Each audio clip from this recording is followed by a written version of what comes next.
Yes, I remember, Adam. It was upon this fashion bequeathed me by will, but a poor 1,000 crowns. Now, as I say, it's charged my brother on his blessing to breed me well. And this is where my sadness begins. For my part, he keeps me rustically at home.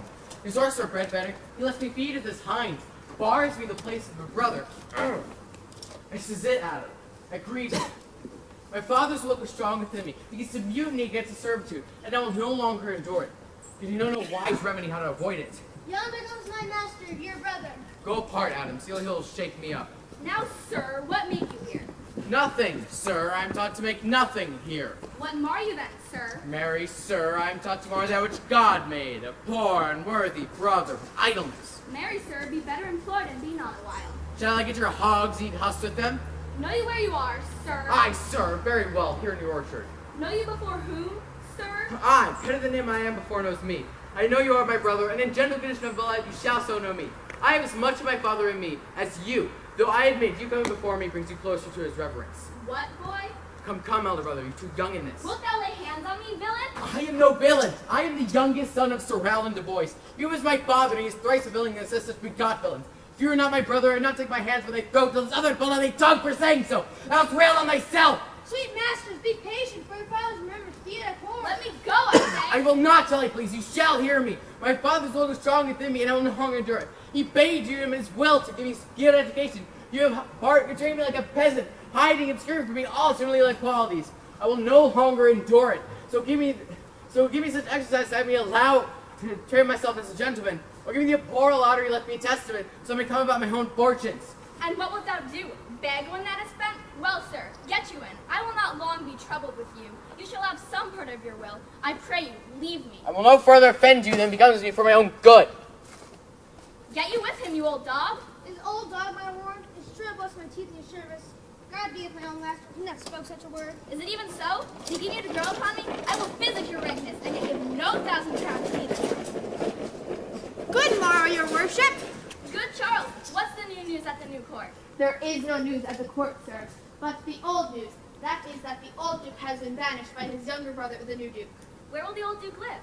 They say that he is already in the forest of Arden, and a many merry men with him. And there they live like the old Robin Hood of England. They say that many young gentlemen flock to him every day, and they fleet their time carelessly as they did in the golden world. What, you wrestle tomorrow before the new duke? Mary, I do, sir. I am given, sir, secretly to understand that your younger brother Orlando hath the disposition to come against me to try a fall. Your brother is but young and tender, and for your love I would be loath to foil him. I had myself notice of my brother's purpose herein, and have, by underhand means, labored to dissuade him from it, but he is resolute. I'll tell thee, Charles, it is the stubbornest young fellow of France, full of ambition, an envious emulator of every man's good parts, a secret and villainous contriver against me, his natural brother. Therefore, use thy discretion. I had as lief thou didst break his neck as his finger. I am heartily glad I came hither to you.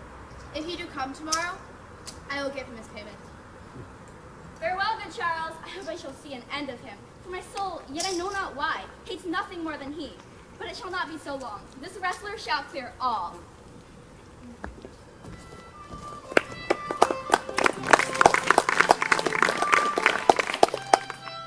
I pray thee, Rosalind, sweet my cause, be merry. Dear Celia, I show more mirth than I am mistress of, and would you yet I were merrier. Unless you can teach me to forget a banished father, you must not learn me to remember any extraordinary pleasure. You know my father hath no child but I, nor none is like to have. And truly, when he dies, thou shalt be his heir. For what he hath taken away from thy father perforce, I will render thee again in affection. By mine honor I will. And when I break that oath, let me turn monster. Therefore, my sweet Rose, my dear Rose, be merry. From henceforth I will, coz, and devise sports. Let me see, what think you of falling in love? Marry, I prithee do, to make sport withal, but love no man in good earnest. How now, wit, whither wander you? Mistress, you must come away to your father. Were you made the messenger? No, by mine honor, but I was bid to come for you. Who will lend you that oath, fool? Of a certain knight who swore by his honor that the pancakes were good, and swore by his honor the mustard was not. Now I'll stand to it, the pancakes were not, and the mustard was good, and yet was the knight not forsworn? Now prove you that in the great heap of your knowledge. Aye, marry, now unmuzzle your wisdom. Stand ye both forth now, stroke your chins, and swear by your beards that I am a knave. By our beards, if we had them, thou art. By my knavery, if I had it, then I were. The more pity that fools cannot speak wisely of what wise men do foolishly. By my troth, thou sayest true. For since the little wit that fools have was silence, the little foolery that wise men have makes a great show. Here comes Madame Labelle, With her mouth full of news. which she will put on us as pigeons feed their young. Then we will be news crammed. Bonjour, Madame Labelle. What's the news? Fair princess, you have lost much with sport. Sport of what color? Your maiden lady. I would have told you of good wrestling, which you have lost sight of. I will tell you the beginning, and if it please your ladyships, you may see the end. For here is the place appointed for wrestling, and they are ready to move on. Yonder, sure. They are coming. Let us not stay.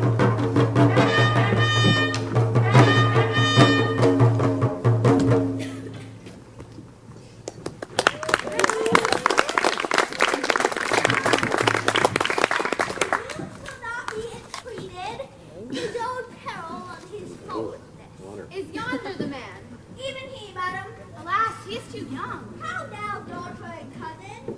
Are you crept hither to see the wrestling? Aye, my liege, so please you give us leave. You will take little delight in it. In pity of the challenger's views, I would fade this way. But he will not be entreated. Speak to him, ladies. See if you can move him. Call him hither, good Madame Labelle. Monsieur, the challenger. The princess has called for you. I do them with all respect and duty. Young man, have you challenged Charles the wrestler? I have not. She's but a general challenger. I come but in as others do to test with her the strength of my youth. Young sir, your spirits are too bold for your years. You have seen cruel proof of this woman's strength. We pray you, for your own sake, to embrace your own safety and give over this attempt. Do, young sir.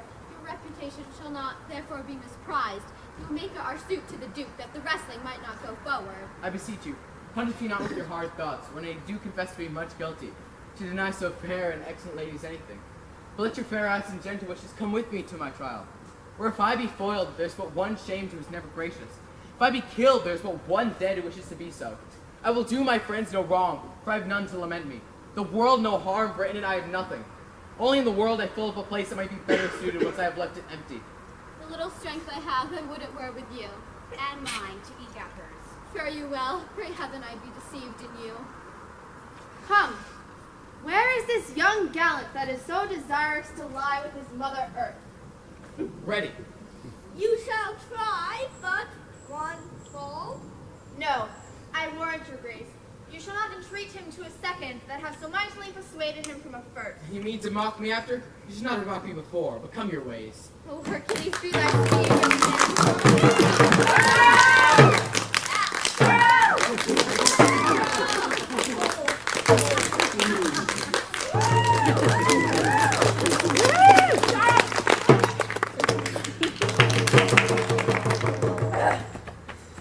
Oh, excellent young man. No more!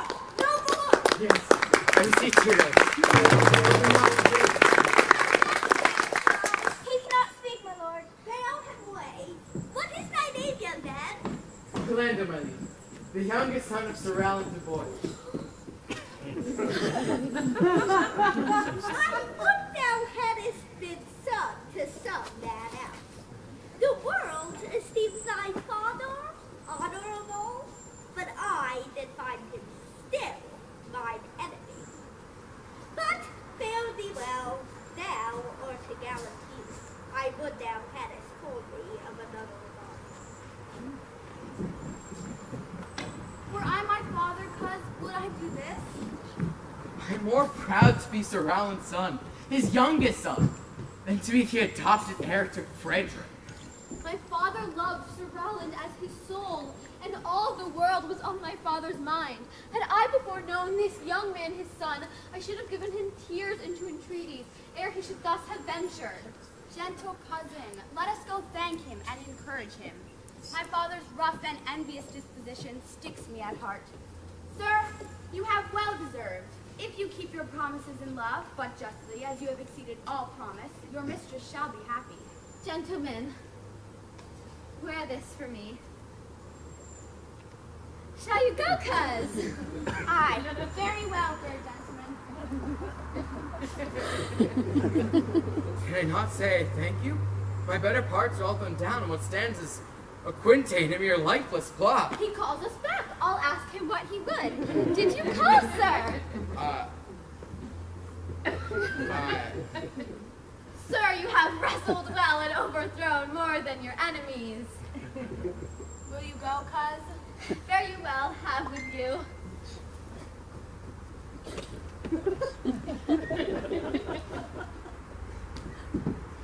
Passion hangs these weights upon my tongue. I cannot speak to her, yet she urged conference. Oh, Orlando, thou art overthrown. Or Charles, or some weaker master. Good sir, I do in friendship counsel you to leave this place. Albeit you have deserved high commendation, true applause and love, and yet such not was the Duke's position that he misconstrues all that you have done. I pray you, thank you. But which of the two was daughter here at the wrestle? Neither, if we can remember. But indeed, the lesser was his daughter. The other daughter to the banished Duke. Fare thee well, sir. I rest much bound into you, very well.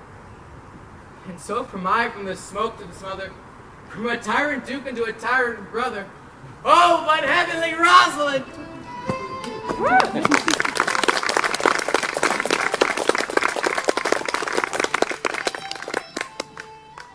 My cousin, why Rosalind? Cupid have mercy, not a word. Not one to throw at a dog.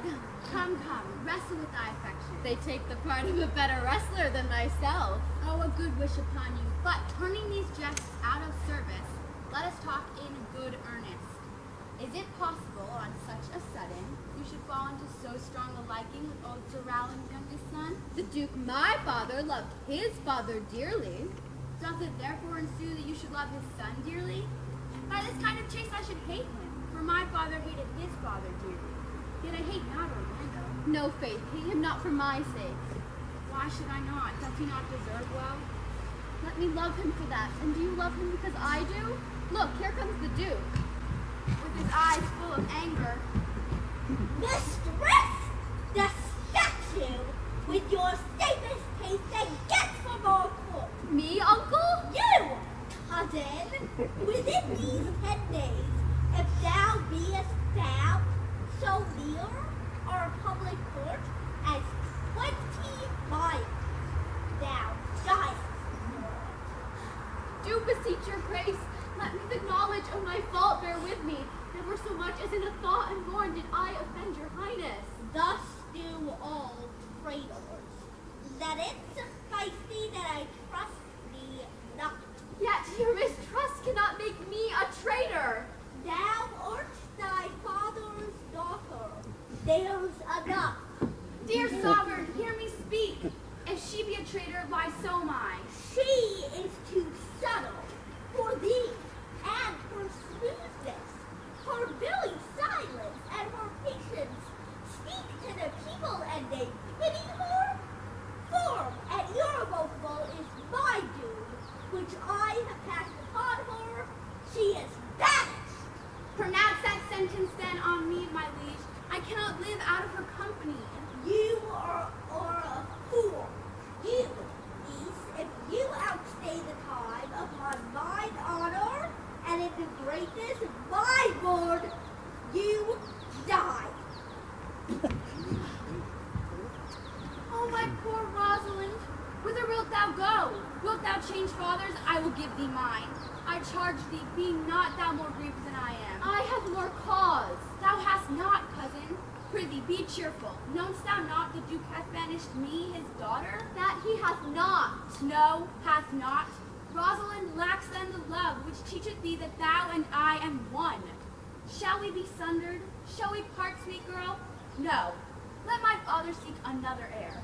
Therefore, devise with me how we may fly, whither to go, and what to bear with us. And do not seek to take your change upon you, to bear your griefs yourself and leave me out. For by this heaven, now at our sorrows pale, say what thou canst, I'll go along with thee. But whither will we go?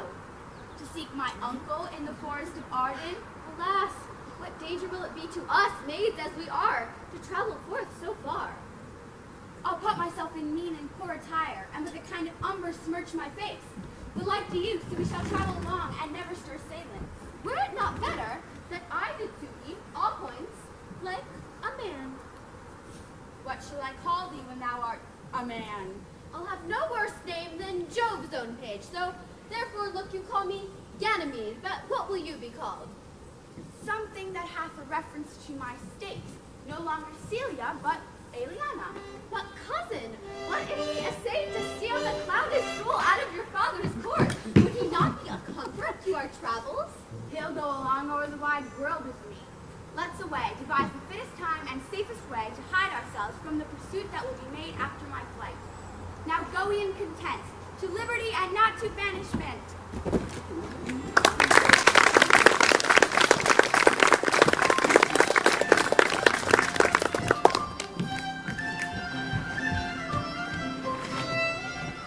Can it be possible that no man saw them? I don't know of any that did see her. The bell of the Princess's gentlewoman confesses that she secretly overheard your daughter and cousin Betsy, the parts and verses of the wrestler that lately follows in your flight. She believes wherever they are gone, the youth are surely in their company. Send to his brother. Fetch that gallant hither. I'll make him find him. Do this suddenly, and let not soot and inquisition fail to bring again these foolish runaways.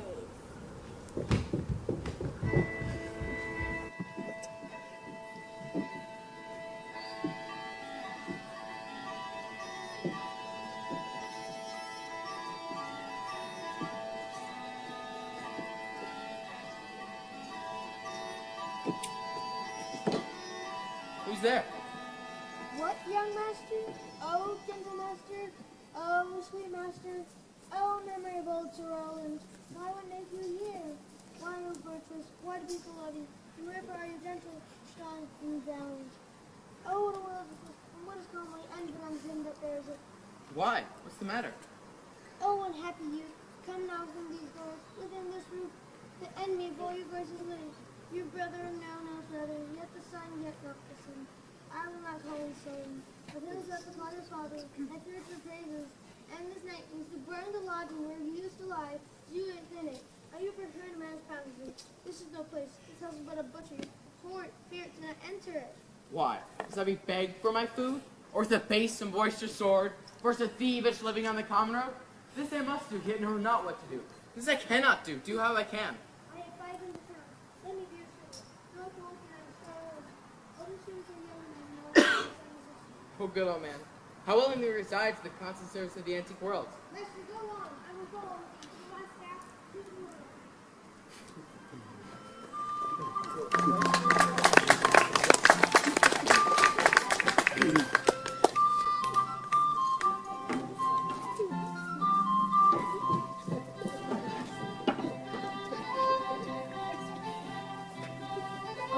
Oh, Jupiter, how weary are my spirits. They're not for my spirits, my legs were not weary. I pray you, bear with me. I cannot go no further. Well, this is the forest of Arden. Aye, now I'm in Arden, the more fool I. When I was at home, I was in a better place. Look you, who comes here? A young man and an old in a solemn talk. Oh, Corin, that thou knewest how I do love her. I partly guessed, for I have loved you now. No, Corin, being old, thou canst not guess. Knowing thy youth thou was a true lover ever, sighed upon a midnight pillow. But if thy love was ever like to mine, how many actions most ridiculous didst thou been drawn to by thy fantasy? Into 1,000 I have forgotten. Oh, thou didst ne'er love so heartily. If thou remembers not the slightest folly that ever led to make thee run into, thou hast not loved. For if thou hast not sat, as I do now, hearing thy mistress's praise, thou hast not loved. For if thou hast not broken company abruptly, as my passion now makes me, thou hast not loved. Oh, Phoebe, Phoebe! Oh, Jove, the shepherd's passion is much upon my fashion. And mine, but grows something stale with me. I pray you, one of you question yon man if he for gold will give us any food. I faint almost to death. Holla, you clown. Peace, fool, he's not thy kinsman. Good evening to you, friend. And to you, gentle sir, and to you all. I pray thee, shepherd, bring us where we can rest ourselves and feed. Here's a young maid with travel much oppressed and faints for succor. Fair sir, I pity her, and wish for her sake more than for mine own, my fortunes are more able to relieve her. But I am shepherd to another man. My master is of churlish disposition. Besides, his coat, his flock, and bounds of feed are now on sale. And what is? Come see. And in my voice most welcome shall you be. I pray thee, if it stand with honesty, buy thou the cottage, the pasture, and the flock, and thou shalt have to pay for it of us. And we will mend thy wages. I like this place, and willingly could waste my time in it.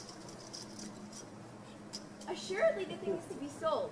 Go with me, I will your very faithful feeder be, and buy it with your gold right suddenly.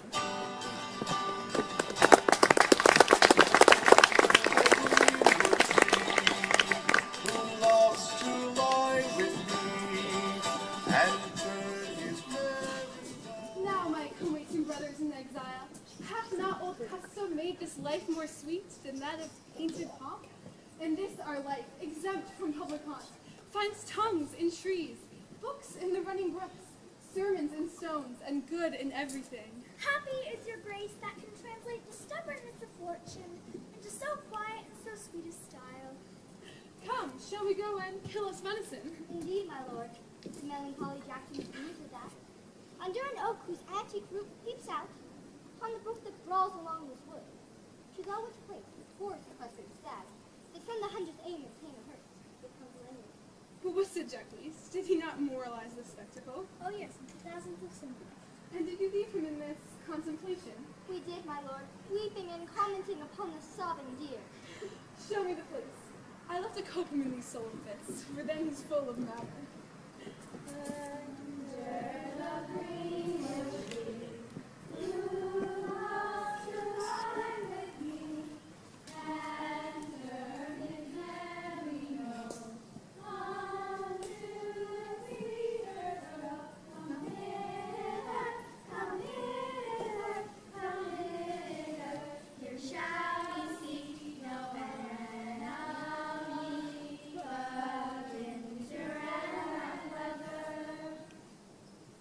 More, I prithee, more.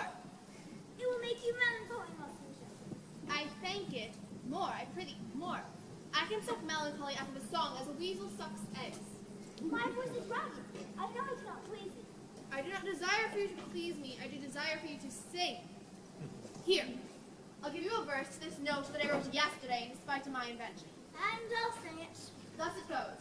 If it do come to pass, If it do come to pass, that any man turn ass, that any man turn ass, leaving his wealth and ease, leaving his wealth and ease, a stubborn will to please, a stubborn will to please, Duke Dame, Duke Dame, Duke Dame.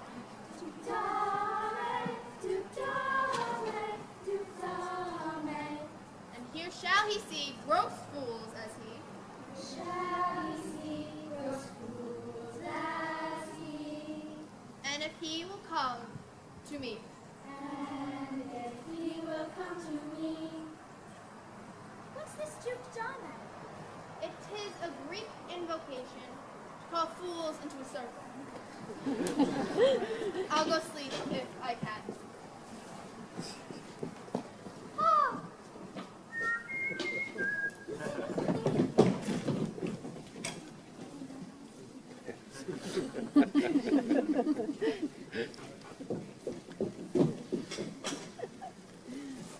Dear master, I can go no further. Oh, I die for food. Here lie down, measure out my grave. Farewell, kind master. Why? How now, Adam? No greater heart in thee? Come, live a little, comfort a little, cheer thyself a little, hold death a little while at arm's end. I will be with thee presently, and if I come back with not any food, I give thee leave to die. But if thou diest before I return, thou art a mocker of my labor. Come, I will bear thee to some shelter. Cheerly, good Adam. I think he'd be transformed into a beast, for I can nowhere find him like a man. Oh, why, how now, monsieur? What a life is this, that your poor friends must woo your company? What, you look merrily. A fool, a fool. I met a fool in the forest, a motley fool, a miserable world, As I do live by food, I met the fool, who laid him down and basked him in the sun and railed on Lady Fortune in good terms. In good set terms, a motley fool. Good morrow, fool, quoth I. No, sir, quoth he. Call me not fool till heaven has sent me fortune. And then he drew a dial from his post, and looking on it with lackluster eyes, says very wisely, "'Tis 10 o'clock. Thus we may see," quoth he, "how the world wags. 'Tis but an hour ago since it was 9, and for an hour more 'twill be 11. And so, from hour to hour we write and write, and from hour to hour we rot and rot. Thereby hangs a tale. Oh, noble fool!" What fool is this? "Oh, worthy fool, one that has been a courtier. Oh, that I were a fool. I am ambitious for a motley coat. Thou shalt have one. This is my only suit. Invest me in my motley, and give me leave to speak my mind, and I will through and through cleanse the foul body of this infected world, if they will patiently receive my medicine. Forbear and eat no more, Why, I have eaten none yet. and thou shalt not till necessity be served. Art thou thus bolden man by thy distress? Or else a rude despiser of good manners? That in civility thou seemst so empty.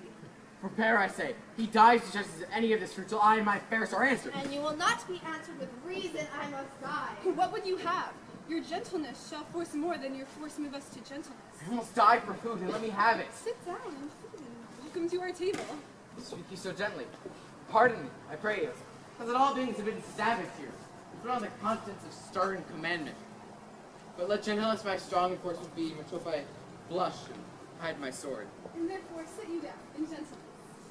Here's a poor old man, who hath after me many a weary step, lived after me in pure love till he be first sufficed. Oppressed by 2 weak evils, age and hunger, I will not touch a bit.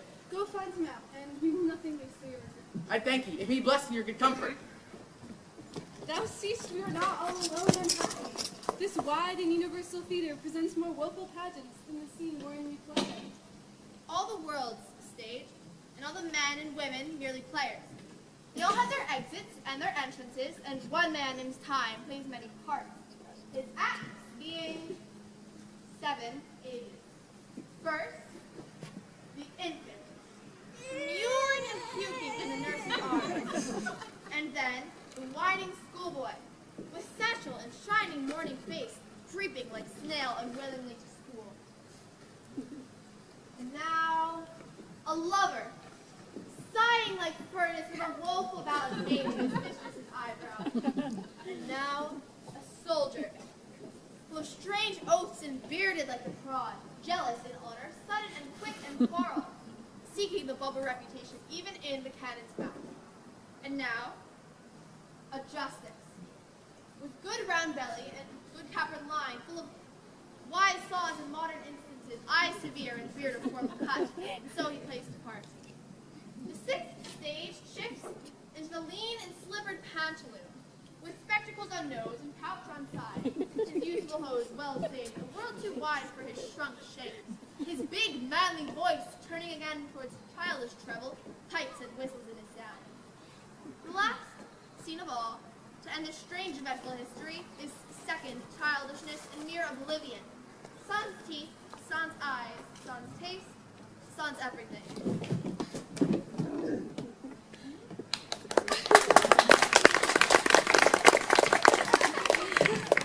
Welcome. Sit down, your venerable burthen, and let him feed. Thank you most for him. Welcome. Fall to. I will not trouble you as yet to question you about your fortunes. If that you were the good Sir Roland's son, be truly welcome hither. I am the duke that loved your father. Good old man, thou art right welcome as thy master. Give me your hand, and let me all your fortunes understand.